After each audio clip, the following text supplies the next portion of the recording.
வணக்கம் உறவுகளே, மதுரையிலேருந்து நான் கிருத்திக் சாயம்மா. இன்றைக்கி நம்ம என்ன பார்க்க போகிறோம் அப்படின்னு பார்த்தா, கத்திரிக்காய் புளிக்குழம்பு தான் பார்க்க போகிறோம். கத்திரிக்காய் புளிக்குழம்பு வந்துட்டு என்னோடய பக்குவத்தில் நான் எப்படி செய்கிறது அப்படின்றது தான் வீடியோவாக எடுத்து போட போகிறேன். அதுக்கு தேவையான பொருட்கள் என்னென்னு பார்த்துடலாங்களா? ரொம்ப ஈஸியான ஒரு ரெசிபி தான். அரைச்சி எதுவும் ஊற்றாமல் சிம்பிளாக வைக்கிறது. அதை அரைச்சி ஊற்றியும் பண்ணலாம். ஆனால் நான் இன்றைக்கி வந்து அரைச்சி ஊற்றாமல் சும்மா சிம்பிளாக தான் எல்லாம் வணக்கி விட்டு வைக்க போகிறேன். அதுக்கு தேவையான பொருட்கள் என்னென்னு பார்த்துடலாங்களா?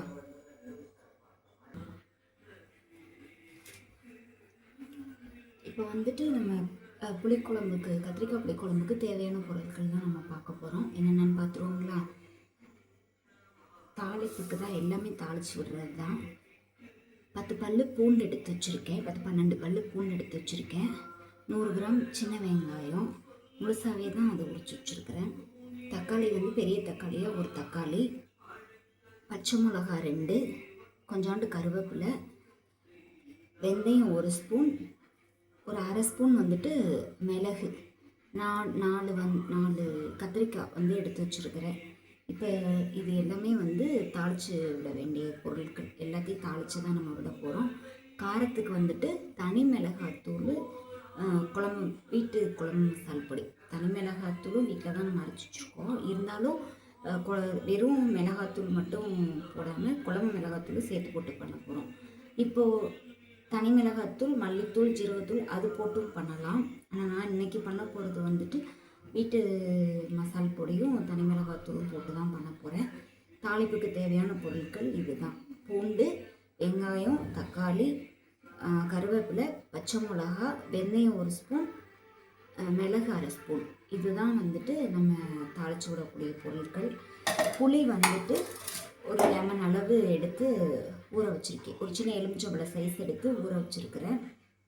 அவ்வளோதான் உறவுகளே நம்ம புளிக்குழம்புக்கு தேவையான பொருட்கள். இப்போ இதுக்கு வந்துட்டு எண்ணெய் கொஞ்சம் நல்லா தாராளமாக விட்டுக்கலாம்.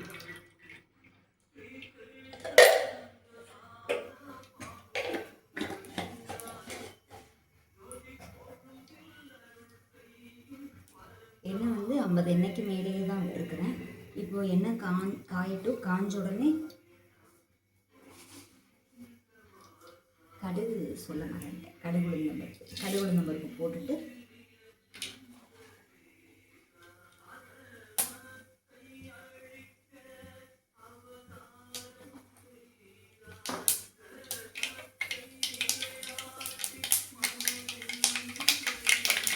கடுகு போடணுன்னு ஒரு 1/4 ஸ்பூனுக்கு கம்மியாகவே ஜீரகம் அதையும் போட்டுருவோம். மிளகையும் போட்டுடலாம், வெந்தயம் போட்டுடலாம்.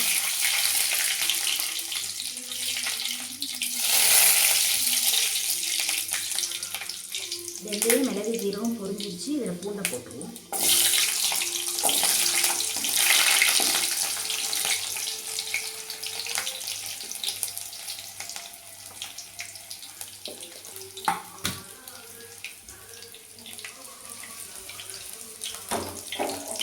பூண்டு நல்லா பொரிஞ்சு வந்துருச்சு. இது கூட அப்படியே வெங்காயத்தையும் சேர்த்துருவோம்.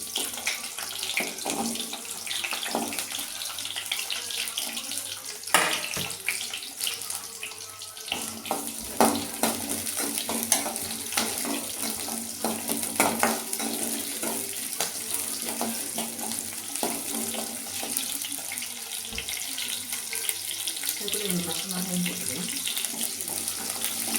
போட்டு நல்லா செவக்க வணக்கிடுவோம்.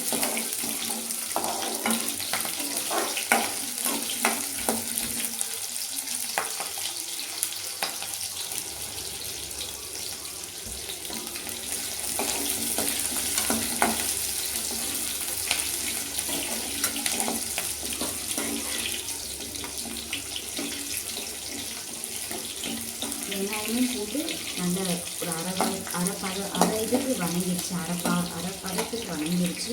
அது கூட வந்துட்டு கொஞ்சம் கருவேப்பிலையும் சேர்த்துருவோம்.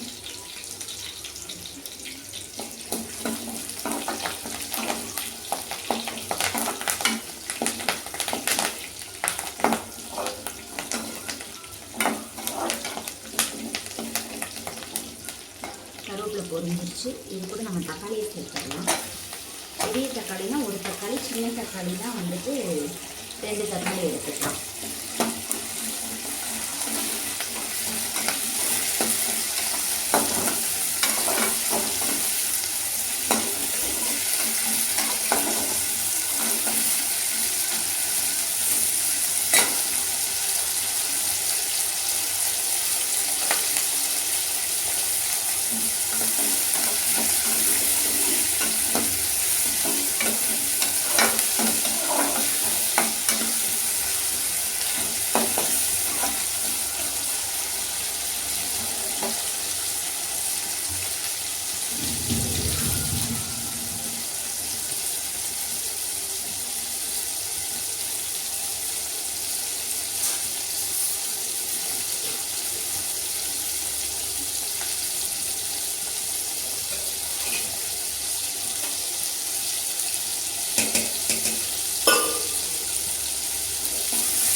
தக்காளியும் நல்லா 3/4 பதம் வணங்கிருச்சு.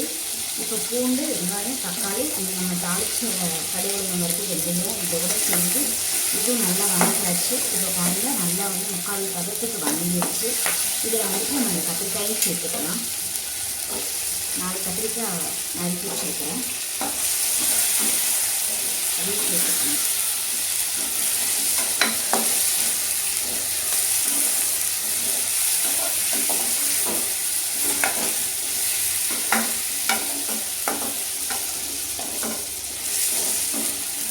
கத்திரிக்காய் வணங்கி வரட்டும்.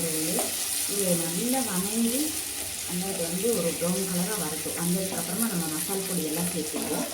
அது வரைக்கும் கொஞ்சம் தீவிரான சிம்மில் வச்சு கொஞ்சம் நல்லா வணக்கிடலாம்.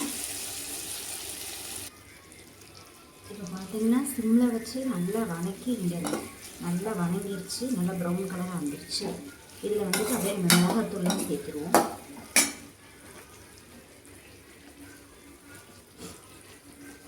குழம்பு மிளகாத்தூள் 1 ஸ்பூன்,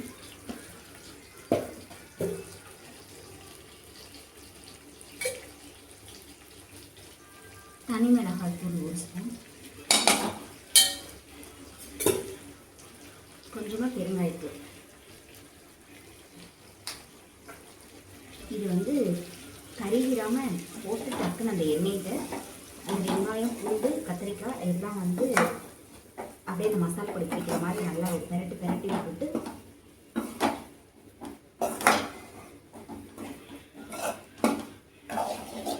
அவ்வளோதான். ஒரு அப்படியே தண்ணி ஊற்றிடுவோம். தண்ணி ஊற்றி வேக வச்சு மசாலாவில் அப்படியே பெரட்டி விட்டாச்சு. பெரட்டி விட்டோன்னே தேவையான அளவு வந்து நம்ம தண்ணி ஊற்றிடுவோம்.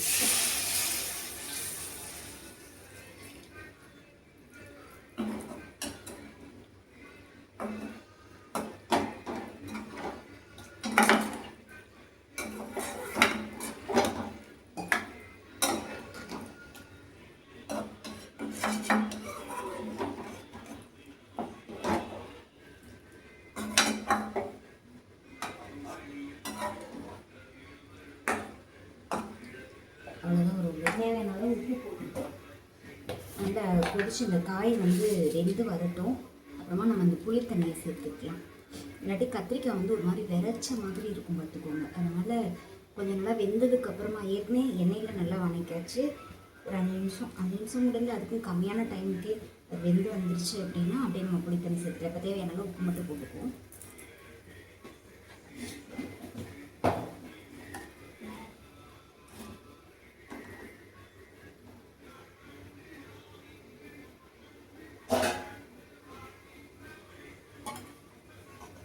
அப்படியே ஒரு தட்டு போட்டு மூடி வச்சிடலாம்.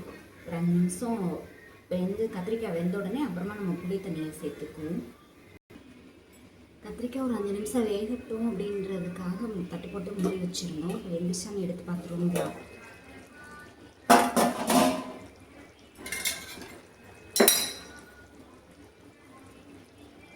நல்லா கத்திரிக்காய் வந்துட்டு எண்ணெய் பிரிஞ்சு நல்லா வெந்துருச்சு. இந்த டைமில் புளி வந்து ஊற்றிடுவோம். ஒரு எலுமிச்சம்பழம் சைஸ் புளி எடுத்து வச்சுருந்தோம் பார்த்தீங்களா, கரைச்சி வச்சுருக்கேன். அந்த புளி தண்ணியை அதில் சேர்த்துடுவோம்.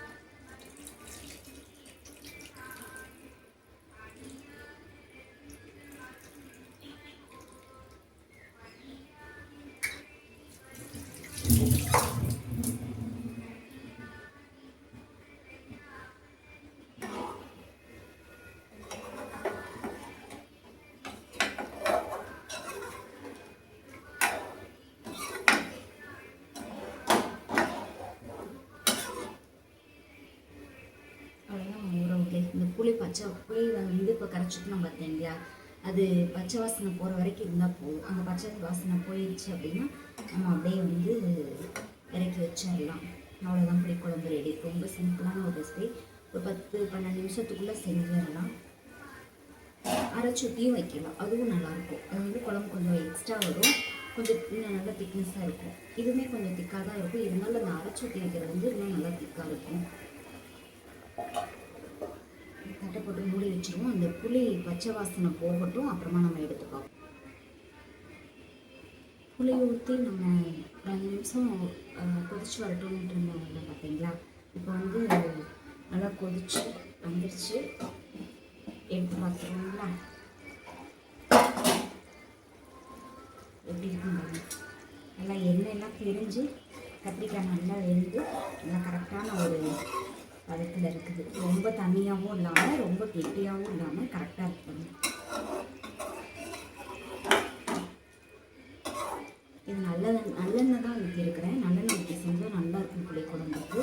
எண்ணெய் வந்து கொஞ்சம் நிறைய விட்டு நம்ம பண்ணணும் அப்படின்னோம்னா 4-5 நாள் ஆனாலும் கெட்டு போகாது, நல்லாயிருக்கும். பார்த்துக்கோங்க. சூடு பண்ணி வச்சுக்கலாம். வெளியில் வச்சா, ஃப்ரிட்ஜில் வச்சோம்னா நமக்கு தேவைப்பட்டப்போ எடுத்து சூடு பண்ணிக்கலாம். பார்த்துக்கோங்க. இது என்ன சொல்லணும்னா ஒரு தொக்கு மாதிரி இதாகிடும், நல்லாயிருக்கும். எண்ணெய் மட்டும் கொஞ்சம் நிறையா ஊற்றி பண்ணணும் அப்படின்னா. ஆனால் நம்ம வந்து இப்போது அன்னன்னைக்கு தேவைக்கு தானே பண்ணுறோம். அந்த மாதிரி பண்ணினாலும் நல்லாயிருக்கும் அப்படின்றத சொல்கிறேன். அதை வந்து நான் செஞ்சு பார்த்தேன், அதுக்காக தான் அந்த டிப்ஸை சொல்கிறேன் எனக்கு. அவ்வளோதான், ரெடி ஆயிடுச்சு. அவ்வளோதான் ஒரு நிலை, நம்மளோட கத்திரிக்காய் புளிக்குழம்பு ரெடி ஆயிடுச்சு. ரொம்ப சிம்பிளான ஒரு ரெசிபி. அரைச்சி எதுவும் ஊற்றாமல் அப்படியே எல்லாமே வணக்கி தாளித்து விட்டு வைக்கிற ஒரு புளிக்குழம்பு தான் அது. டேஸ்ட்டு சூப்பராக இருக்கும். செஞ்சு பாருங்கள். பிடிச்சிருந்துச்சுன்னா கமெண்டில் சொல்லுங்கள். இது செஞ்சு பார்த்துட்டு எப்படி இருந்துச்சு அப்படின்றத கண்டிப்பாக கமெண்டில் சொல்லுங்கள். ரொம்ப நன்றி உறவுகளே. என்னோடய வீடியோவை பார்க்குற உறவுகள் அனைவருக்கும் ரொம்ப நன்றி. என்ன சொல்கிறது, லைக் பண்ணுங்கள், ஷேர் பண்ணுங்கள், சப்ஸ்கிரைப் பண்ணிக்கோங்க. அடுத்தடுத்து வீடியோ வந்து போட்டுட்ருக்கேன், அதையும் பாருங்கள். சரி, ஓகே, பாய் உறவுகளே. அடுத்த ஒரு வீடியோவில் சந்திக்கலாம். டாட்டா, பாய்.